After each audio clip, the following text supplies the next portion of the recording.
The birthday nobody came. I will never forget the look on my grandmother's face. She sat at the dining table wearing her favorite blue sweater.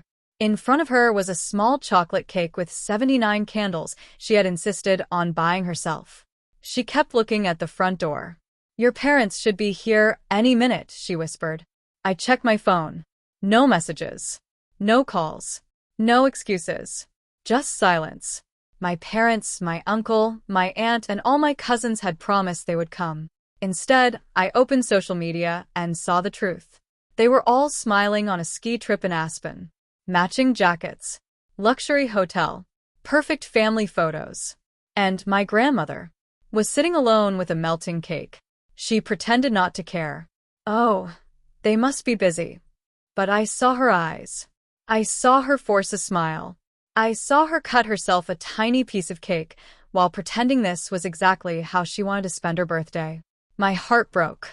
I stayed with her all evening. We talked about old memories.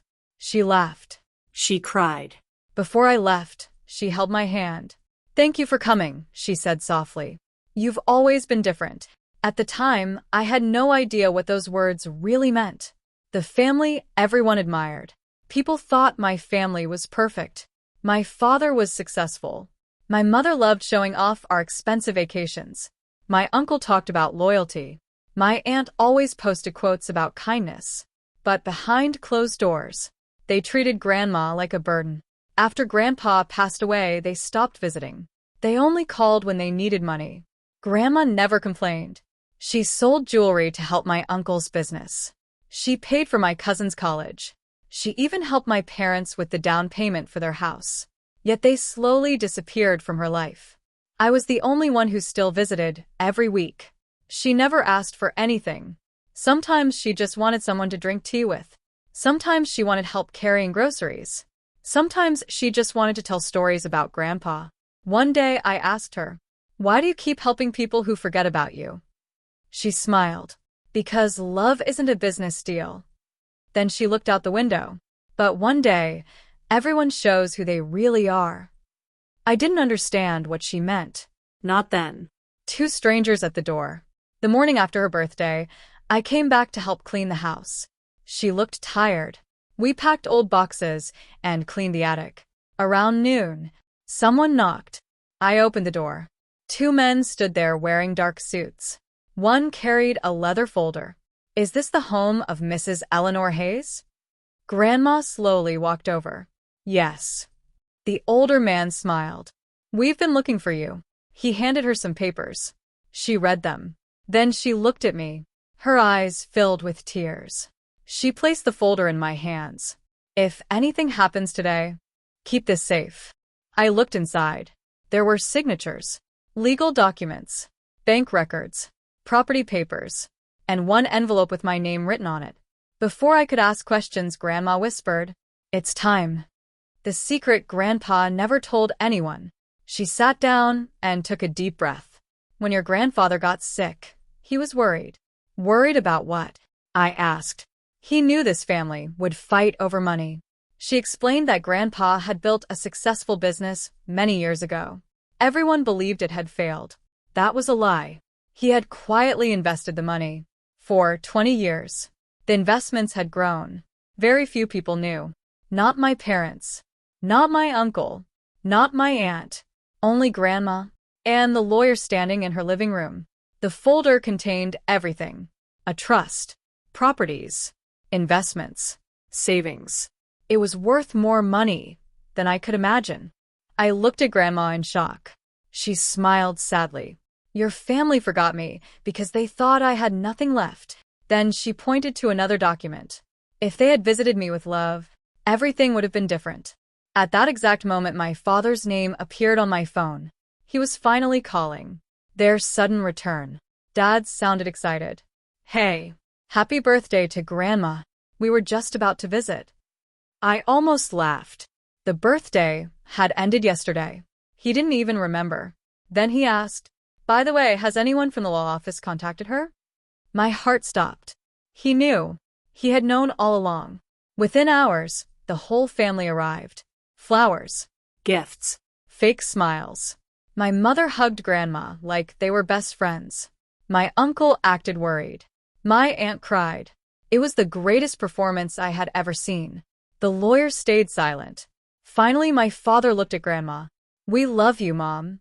Grandma simply asked, "Did you love me yesterday?" Nobody answered. She looked at each one of them. "Did you think I didn't see your vacation pictures?" The room became quiet. Then my uncle stood up. "Let's not talk about the past." But Grandma was done hiding. "No," she said. "Today we talk about the truth." The revenge nobody expected. The lawyer opened the folder. He began reading. Every person in the room looked confident. They expected a fortune. They expected rewards. They expected Grandma to forgive everything. Instead, they heard words they never imagined.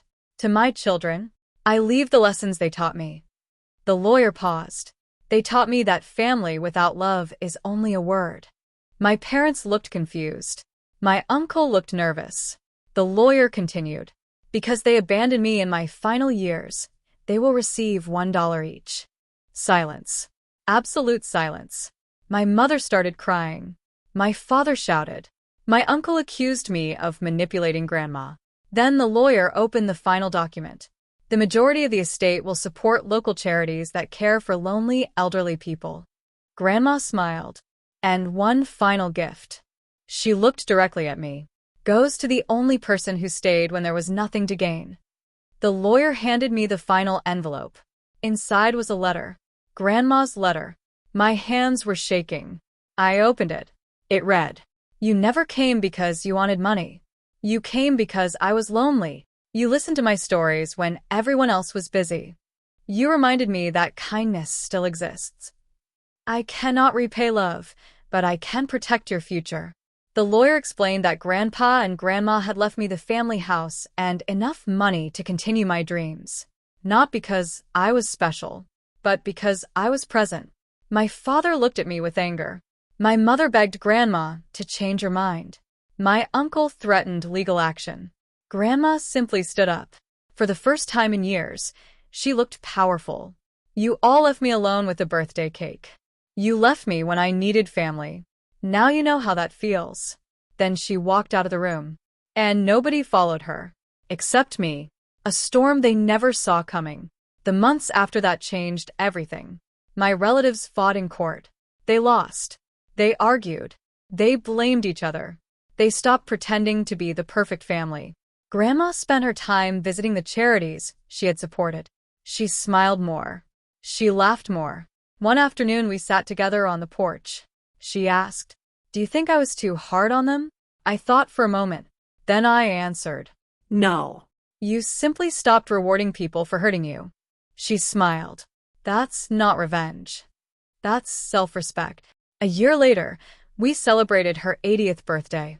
The house was full, not with greedy relatives, but with neighbors, Friends.